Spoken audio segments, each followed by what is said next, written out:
Hi there, my name is Neil Blevins, and this tutorial is called Shading Pipeline, Choosing the Best Pattern Placement Method.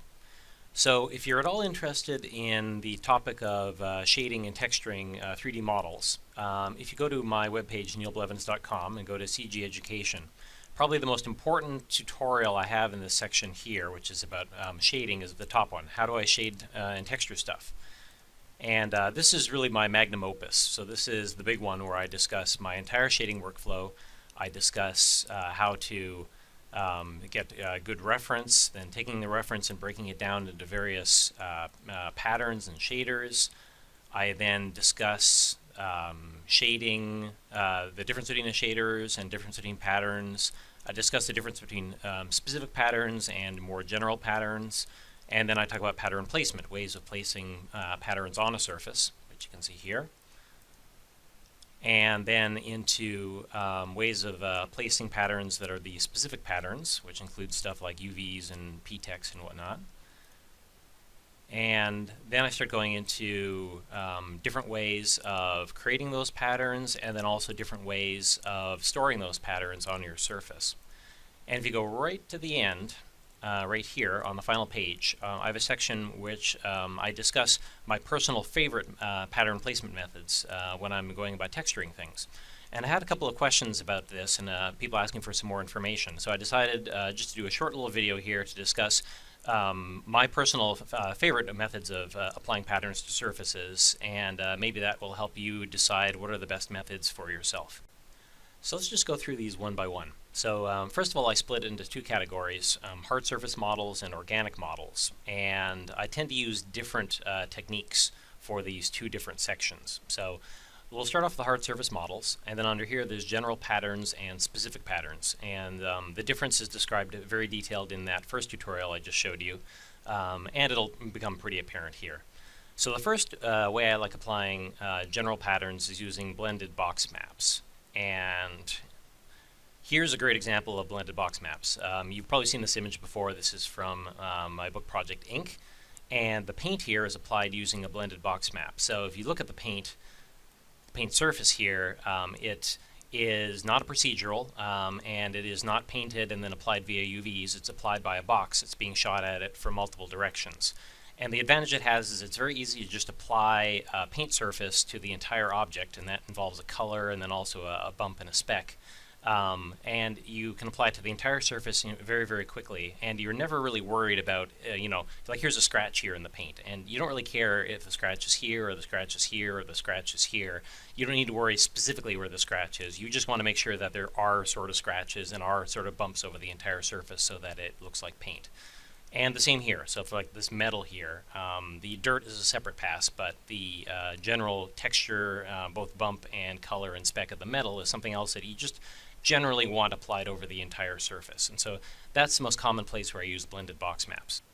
And here's an example of the full robot. And again, all the paint texture on here is using blended box maps. And the reason that it's useful to have them blended is exactly situations like this. If I have a cylinder, if I have a regular box map, we're going to see a seam around these edges. But because it's blended around the edges, you don't see the seam on the big surface. So a tremendous amount of the general pattern detail you see on this guy is done with blended box map. So next on the list is curvature. And the curvature I use to do edges of things like chipped paint or scratches along edges. So again, if you look up here, you can see those edges here. This is all done using curvature maps. Down here, same thing around here on these edges, there, and there. Some more around inside here, like all these edges are again using the same thing.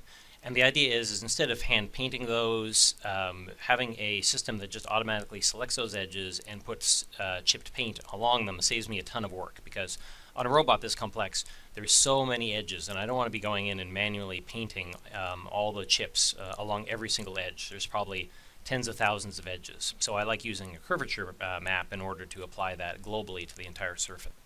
So next is Xyz Space, which is usually using procedurals. Now, I rarely use procedurals anymore as a pattern in itself. I usually use it as a utility pattern. So in this case, like I showed you before, these edge wares using curvature, I then distort that using procedural noise, and you can see some of it there. Same down here around these edges. Or, even the rust. So the rust material that I have on here, the actual material itself, the bump is applied using a procedural noise. So I don't use noise to necessarily just as the pattern, but I use it on top of other things like on the curvature or on the rust pattern when I just need some general noise everywhere. And it's applied using Xyz Space, so you don't have to worry about mapping coordinates or anything. It just gets applied over the entire surface with very little fuss. Next is a switcher for general patterns, and so this would be an example of me using a switcher. So all the different metals that are on this thread here are actually exactly the same material. The only difference is I wanted slightly different colors to the metal. I wanted a darker metal and a lighter metal, and I wanted one that's kind of gold. And so what I did was I applied the one material to everything, but then for the color of the metal I used a switcher, and it switched between the different colors of the metal. And then I applied object IDs, like this would be maybe a value of 1, and then the darker object would be a value of 2, and the gold maybe a value of 3. And I used that object ID to apply slightly different colors of metal to the different objects that I chose it. So it's a good way to just very quickly apply some more variation to a surface. Next is occlusion. And so for occlusion, I usually use occlusion for stuff like rust. So if inside of here, since this area is occluded, meaning that it's sort of inside the robot and you're not going to see very much of it, an occlusion shader can say, okay, well this whole area here is occluded and these areas are not, and then I'm going to place rust in these occluded areas. And so it's just another good way of procedurally placing some dirt, or in this case rust, on a surface without having to do a whole lot of hand painting, generally where rust would appear, because rust does tend to appear inside of occluded areas. And finally, under general patterns is direction-based. And the one I use this for most common is dust. So you can see here the top surfaces of the robot have a layer of dust on top of them. And so what directional does, it allows you to place a material or map or whatever based on the XYZ direction. So in this case, everything that's facing upwards would get dust. And this one is actually a mix, because you can also see I used a procedural noise to just add a little bit of variation, so the dust doesn't just like appear and then disappear. There's actually some variation to those edges. But primarily this effect is achieved using a directional map of some sort. So when it comes to putting specific patterns on hard surface models, I tend to really, for the most part, only use one technique, and that's orthographic projections. And again, a good example of that is the ink robot. So this is a template that I rendered out of all the separate pieces. And this has one projection that's projecting only from the front. Then I paint on a separate layer in Photoshop dirt, and this is using photographs and hand-painted techniques to get all this dirt in all the various spots. And then this is just the dirt layer by itself without the template underneath, and then I project this onto the front of the surface. And what I tend to do is I'll use a blended cube projection map, which means that it's doing 6 of these from 6 different angles, front, back, left, right, up, and down. And that's how I apply many specific patterns like dirt, or very specific rust, or very specific edge wear that I want on the surface. And I layer this on top of all the general patterns. Okay, now for organic models, I have fewer methods that I like applying general patterns. I mostly use 2, and that is blended box maps again. And here's an example where I used a blended box map. I had a surface that had that was sort of cylindrical here, well actually spherical, because on the back it's a sphere. And these details here, which need to be in very specific spots, these sort of black areas, I did using a different technique. But the overall underneath texture here is applied with a blended box map. Because again, I wasn't too worried about exactly where the details went. I just wanted something sort of skin-like and noisy going on the surface. And the same for the gum part here. It's using a blended box map as well. Then the other technique I use is the switcher again. And actually, just going back to the previous example for a second, it's kind of subtle, but I used a switcher here on the teeth. I had like 12 teeth or so, and I don't want each one of the teeth to have exactly the same value to it. I want one to be a little lighter, one to be a little darker. So I used an object attribute like 1 to 3 or 1 to 4 or something on these different objects, and then I used that inside of a map to switch between a darker tooth, like you can see the darker tooth there, and a lighter tooth, and then this one I think is the medium tooth. So it's a bit subtle here, so let me show you a less subtle version. So I had a bunch of plants that are inside of the ink book, and this is the map I painted. Now this is painted to be applied using UVs. However, when I have all these plants here, I don't want exactly the same plant. Like the plant has all these different leaves, and I don't want exactly the same leaf on all the different plants. And so what I did was I painted actually several of these that were slightly darker, slightly lighter, slightly yellower, the hole in a slightly different spot, just different variations of it. And then I used a script to pepper random IDs on all the different leaves, and then I applied that using a switcher.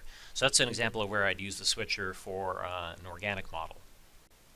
So when I'm doing specific patterns on organic models, I rarely use orthographic projections, and that's because with things that are hard surface, a lot of the parts in a hard surface model tend to be square or square-ish, and so it makes sense that you can project stuff from a cube, whereas with an organic model, while you can use orthographic projections, stuff tends to be a little bit rounder, hence being the organic part. So I tend to use other techniques instead. So the first one is the old Atlas 2D technique, and this is our good friend unwrapping. So for example, in this case, I had this lizard model, and I wanted to paint him, and it's only one object, so it doesn't take very long to UV, and also it is a pretty simple object to go about UVing. There's been so much out there about how to easily UV a head. So I splayed it open, and I then painted this in 2D inside of Photoshop. This was done a really long time ago, by the way. When I painted this, they hadn't actually put the feature in Photoshop yet to have different sized brushes. So in order to get these scales, I had to make a scale brush, or a single scale, and then I had to make one that was slightly smaller and one that was even slightly smaller, and so I had to manually paint all those in like that, which was a real pain. Today it'd be much easier, of course, because Photoshop has the ability to have, you can take any brush and just make it bigger or smaller.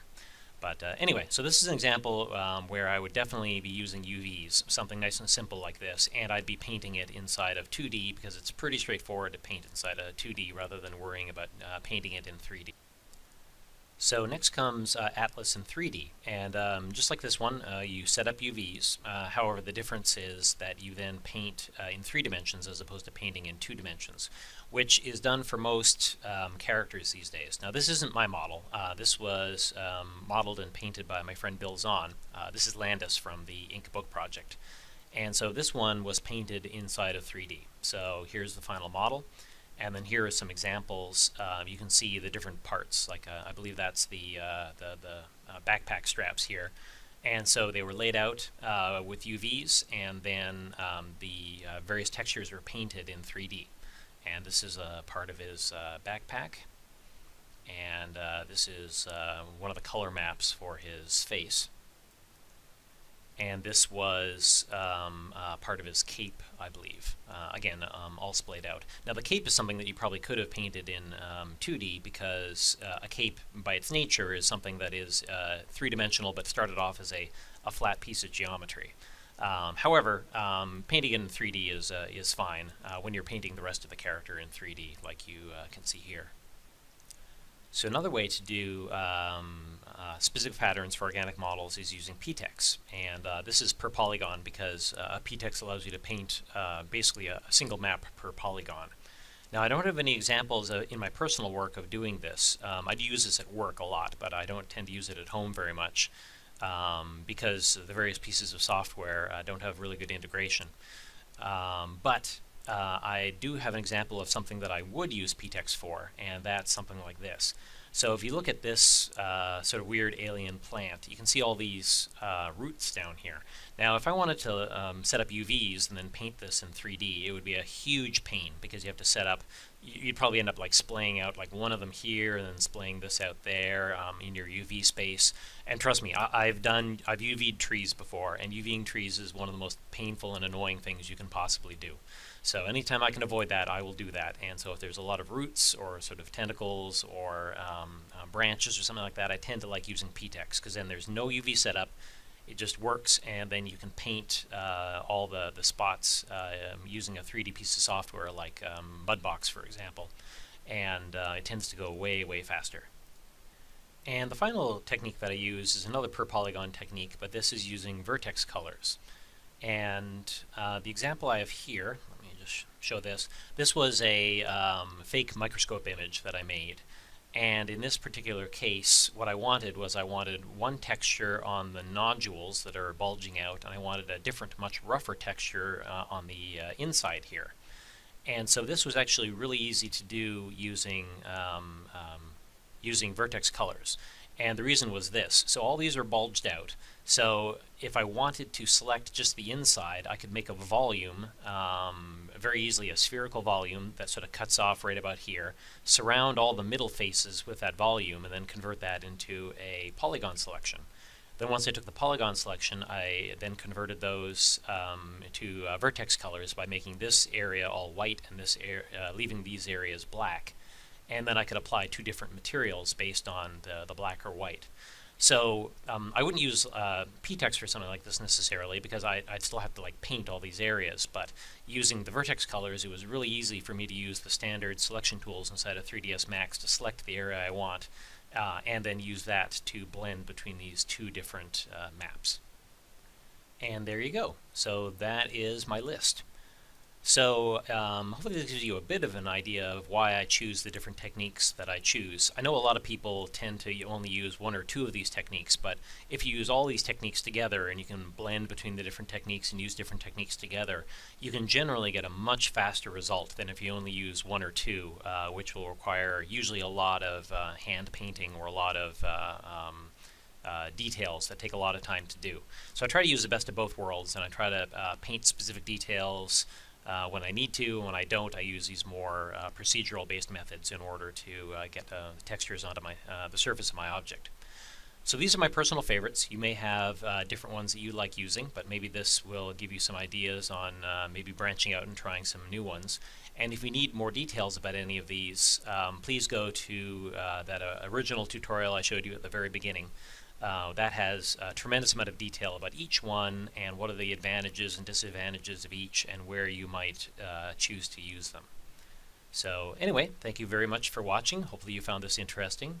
Visit my website neilblevins.com for more tutorials, and feel free to subscribe to my YouTube channel if you want to be notified the next time I post a video. Thank you very much.